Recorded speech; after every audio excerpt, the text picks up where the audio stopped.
Hey Brian, this is Joel. Sorry, took me a little while to get this to you, man, but it was great seeing you swing today like this. Dead on the plane line there, man. And then no left arm showing at that point in the follow-through, which is really sweet compared to what we saw back on August 16th from this angle.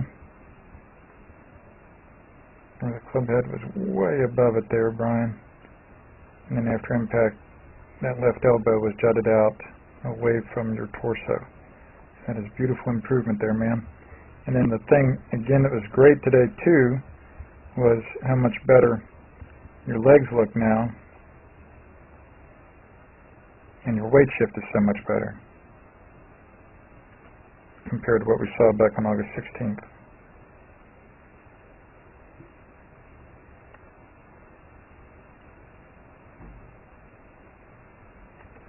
And then, of course, your arms will look a ton better here, too, through impact than what we saw a couple months ago. Beautiful work there, man. And then right here, because, again, these arms are extended better, your hands will be much farther from your shoulders at that point in the follow-through on the new good stuff here on our left. That is sweet, sweet work, man, the last few weeks. And then here's the difference in the grip that we worked on today. I think it's smart, again, that we bite this off now.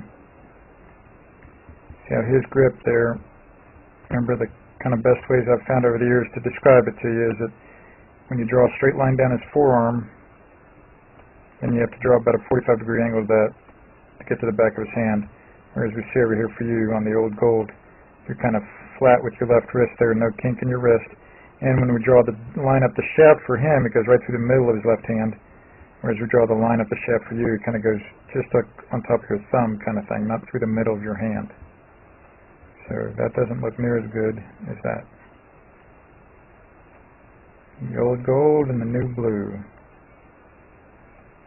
See how that kink is in your wrist now? And like you notice right away, you see more of your the Velcro on the logo right there on the new blue. That's a much better looking grip. And the line up the shaft now goes through the middle of your hand instead of kind of through your thumb. Much better look there, Brian. Good, good work.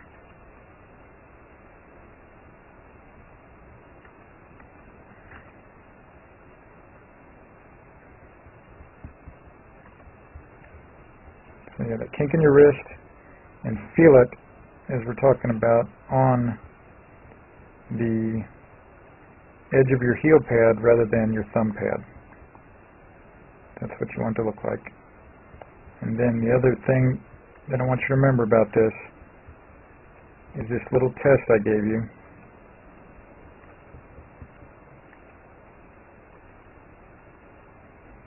So there's the bad, there's the good.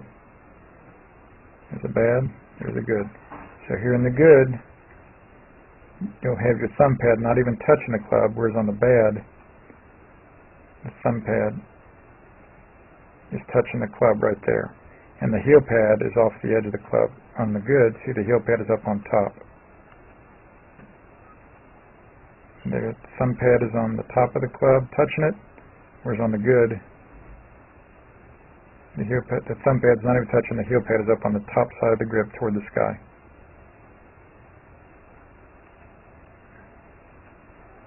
There's the bad.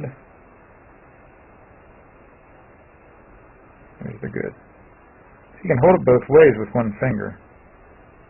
So just being able to hold it with one finger isn't a total indicator of whether it's a good grip or not. There's the bad. There's the bad.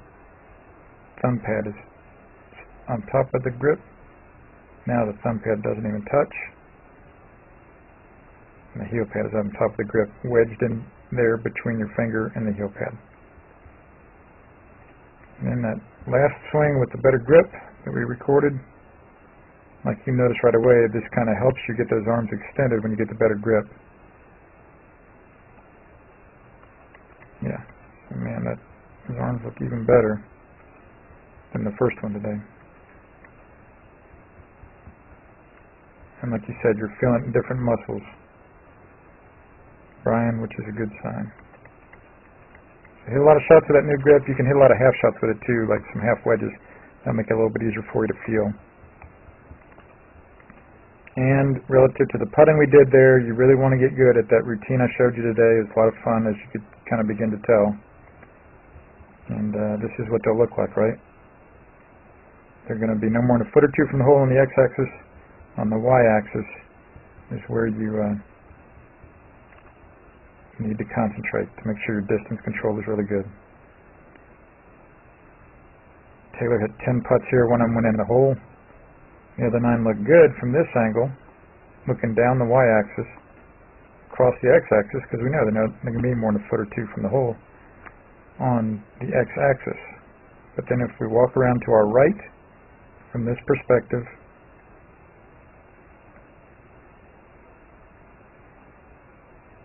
and stand on the x-axis and look across it. Now Taylor hit the ball from our left from this perspective. Sure enough, 2 of them might be 3 putts that were a little short. So you want to keep getting better and better at that routine I showed you today, Brian. Thanks so much, man. I look forward to seeing you soon. Great progress the last few weeks, Brian. Hi, this is Joel. I'm here with Dr. Todd Elworth. He's one of the best chiropractors in the region, and he is a TPI certified golf fitness professional, and he's helped some of my students, and I'm really glad to endorse him. Todd, it's great to have you endorsing us, and I'm going to try and send a lot of folks to you so they get more and more fit for their golf. Great. Thank you. As you said, I'm a chiropractor in nature. I do a Titleist golf performance. When I do the golf performance, I'm not looking at your golf swing. That's Joel's job. I'm looking at your physical capabilities. I'm trying to find your weakest link with your golf swing. Whether it's your glutes, your upper body, your ankles, we examine everything. I examine everything from your ankles all the way to your cervical spine. So I'm basically trying to find your weakest link. Then we try to correct that weakest link through exercises. So you'll learn more about Todd at toddelworth.com and also at mytpi.com. Thanks so much. Thank you. This is Joel Suggs. I sure enjoyed meeting you down at the Cincinnati Golf Show this weekend and showing you your swing on the 2D equipment that I have. And so I want to take about 2 or 3 minutes to just show you around Meadowlink. This is the studio I use in the winter for all my students. You see there's the down-the-line camera angle for our 2D equipment. And then we have the face-on camera angle also. And then what we also have here is 3D equipment to where I can show you your swing from 6 different camera angles with this 3D equipment. And we can get your swing from down to the 1/120th of a second in terms of exactly what your hips, shoulders, and hands are doing in the swing.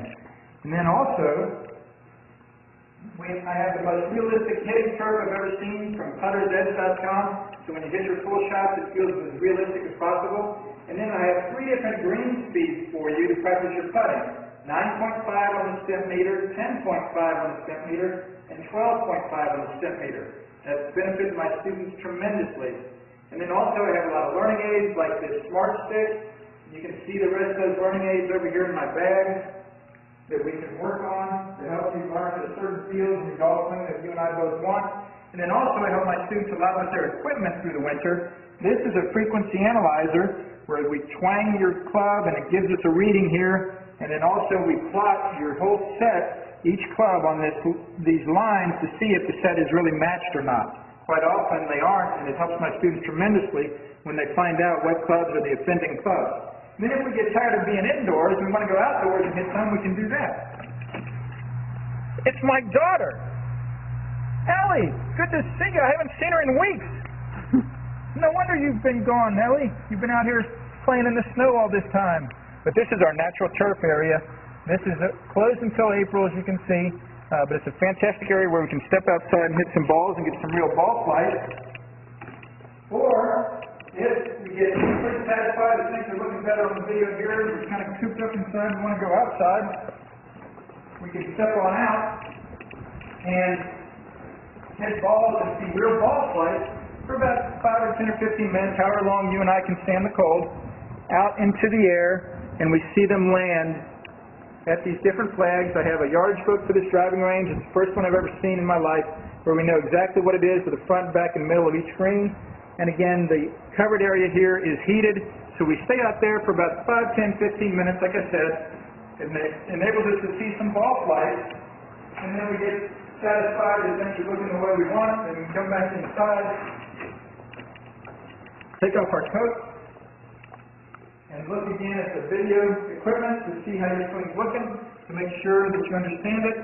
And then notice too, my exercise ball up top here, and then also, so I help my students a lot with their fitness through the winter, and then I would help you also with your sports psychology, with your golf psychology from the golfpsych.com people down in Texas.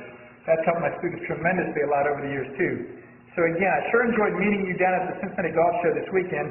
I look forward to seeing you again out here this summer at Meadowlinks, or even right now in the winter. I have a lot of people that work on their games with me right through the winter. Check out more information about the things I do to help you at joelsuggs.com. Take care.